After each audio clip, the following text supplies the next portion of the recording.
طول میں مقابلہ نہیں ہوتا، عرض میں مقابلہ ہوتا ہے۔ یہ سلسلہ طولی ہے، سلسلے عرضی نہیں ہے کہ جہاں پر آپ مقابلہ کر سکیں کہ اللہ کی ولایت کے مقابلے میں رسول اللہ کی ولایت نہیں آتی، رسول اللہ کی ولایت کے مقابلے میں امیر المومنین کی ولایت نہیں آتی۔ یہاں تقابل ممکن ہی نہیں ہے، تقابل ہو ہی نہیں سکتا، اس لیے کہ ایک ہی سلسلہ ہے۔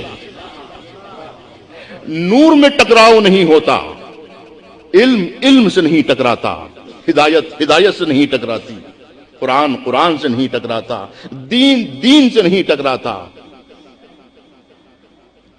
لیکن اس کے مقابلے میں جو سلسلہ ہے، اس سلسلے کو سلسلہ جہل کہا جاتا ہے، تاریکیوں کا سلسلہ ہے۔ تاریکیاں آپس میں ٹکراتی ہیں، جہل ٹکراتا ہے آپس میں۔ اگر جاہل خاموش ہو جائے تو پھر اختلاف ہی ختم ہو جائے۔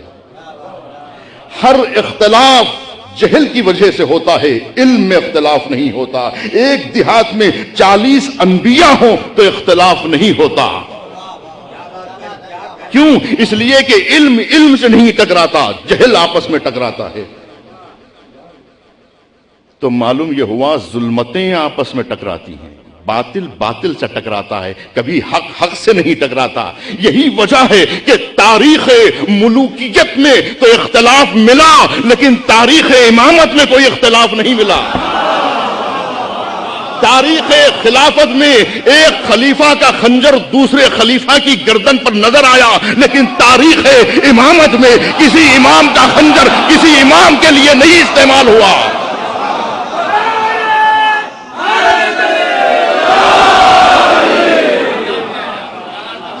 یہ حقانیت امامت کا ثبوت ہے کہ یہ سلسلہ علم ہے، سلسلہ دانش ہے، سلسلہ ہدایت ہے، سلسلہ دین ہے۔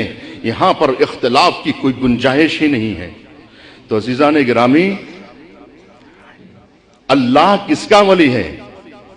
اللہ ولی الذین آمنوا، اللہ ایمان لانے والوں کا ولی ہے، سرپرست ہے۔ ہر کسی کا ولی نہیں ہے، اور ہر کوئی اللہ کی ولایت کو تسلیم نہیں کر سکتا جب تک کہ اس کے دل میں نور ایمان کی شمع نہ روشن ہو جائے۔ اور اللہ کیا کرتا ہے؟ جس کا سرپرست بنتا ہے، اللہ ولی الذین آمنوا یخرجہم من الظلمات الی النور، ظلمات سے نکال کر نور میں لے آتا ہے۔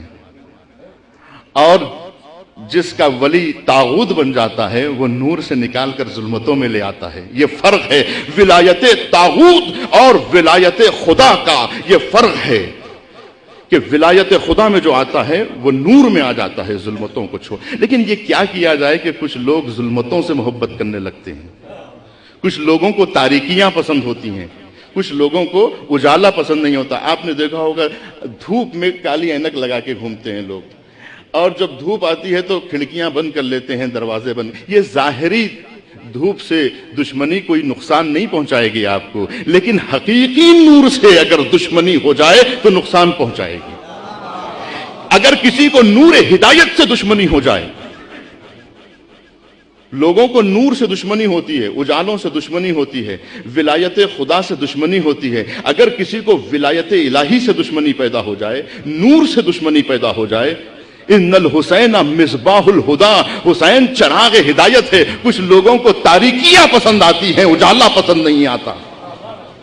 ان کی قسمت میں اندھیرا ہوتا ہے، اجالا نہیں ہوتا۔ اب اگر کسی کو شام کا اندھیرا پسند ہو اور نجف کی روشنی پسند نہ ہو تو اس کا کیا کیا جا سکتا ہے؟ کہ نجف کی روشنی پسند نہیں آتی، شام کا اندھیرا پسند آتا ہے۔ تو لوگ شام کے اندھیروں میں رہنا پسند کرتے ہیں، لیکن ولایت علی کی روشنی میں آنا پسند نہیں کرتے۔